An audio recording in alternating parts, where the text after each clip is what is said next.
Hey, what's going on, guys? Coming at you with a quick updated deck profile that's been very long overdue, and today I'll be showing you guys my chain burn. So last night at the card shop, we actually had a win-a-box tournament for the new Battles of Legend Light's Revenge, and I decided to put this deck back together and play it for that event since it's been so long, and I just kind of found a pretty good build that combined some different lists that were actually topping a couple months ago with chain burn. The deck did okay. It had some weird cluttery hands, and also with how much experience players in my locals have with playing against Chain Burn. Once they knew what I was playing, a lot of the guys really knew how to play around it pretty well. Either not doing anything or just always avoiding my battle traps like Blazing and Dimension Wall. But yeah, it was a fun time overall. It was really good to see everyone there, and it's always fun to play Chain Burn. Although I think once Code of Duelist comes out and we get Tricksters, I think Tricksters just completely outclass Chain Burn every way. Not only for how much more quickly it can deal out damage, but also it does chain links better than Chain Burn. When you factor in a card like Darkroom Nightmare, which can easily build up your chains like 10, 12, 14, possibly even up to 20 plus if you have multiple Darkroom Nightmares. But yeah, we'll go ahead and get right into the deck profile. And as you can see, there are no monsters in the main deck. No monsters, no problem here. Chamber doesn't need monsters at all. This is actually the first deck build ever where I've had 0 monsters in the main deck and then only 3 in the side deck. So for spells, we had the 2 Chain Strike, triple card Demise, triple pod Duality, and double pod Desires, relatively standard.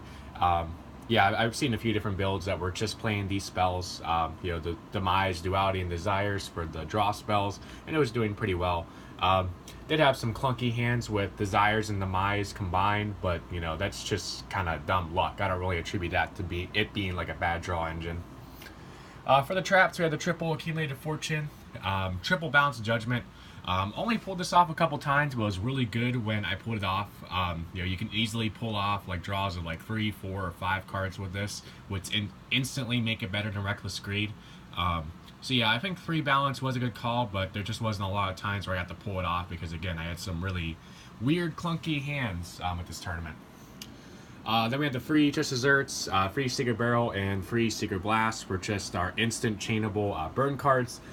Again, with Desires, I was banishing a lot of these, and then I wasn't really able to pull off a lot of damage at a time with these because my opponent wasn't really, usually wasn't filling up the board with monsters, and I wouldn't really ever draw a Geometrio. But again, these are good cards. These are staples in Chain Burn that you need to play.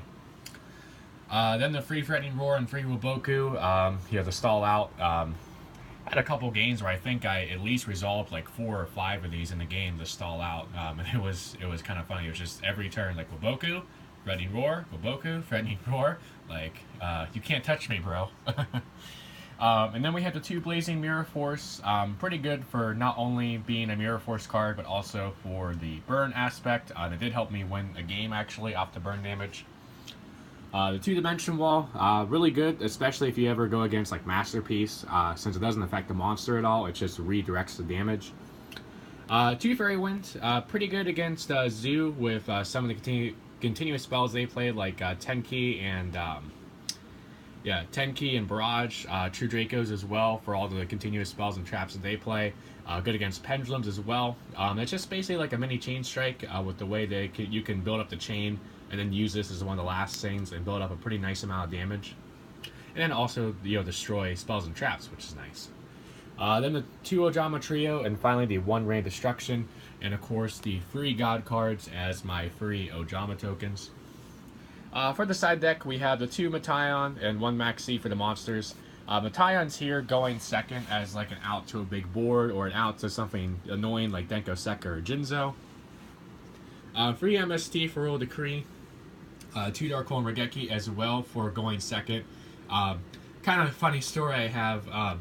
This was against Tyler Kaminsky, round 3, I believe. This was game 2. I lost game 1, and I decided to let him go first, and I sided in by 2 Dark Holes, Regeki, and 2 Metaion and Maxi. So I had 5 outs to Denko Sekka going second. And he told me after the game that he only actually played 1 Denko Sekka. So his opening involved him setting Twin Twisters and normal summoning Denko, and then I'm just like, what? And and then I go to my turn, and I don't have any of my outs, and then I set one, and he chains the Twin Twister to get rid of it, and then Denko's back live. And after the game that I lost, I looked down my deck, and all of my outs to Denko Sekka were like at least halfway down the deck. So, just kind of dumb luck Yu-Gi-Oh! Coming in right there, but it's just kind of a funny story to tell. Then we had the free Chaos Trap Hole for going first against Denko. The 2 Quaking Mirror Force to side out the Blazing Sword if you're going against a matchup that has like an indestructible monster. And then finally the 1 Solemn Warning, again, as another out to Denko. And then I did play a side or an extra deck full of fusions that don't really matter, because why not? So that's it for this updated deck profile, my Chainbird. I do hope you guys enjoyed it. Please remember to like, comment, and subscribe, and I will catch you guys next time.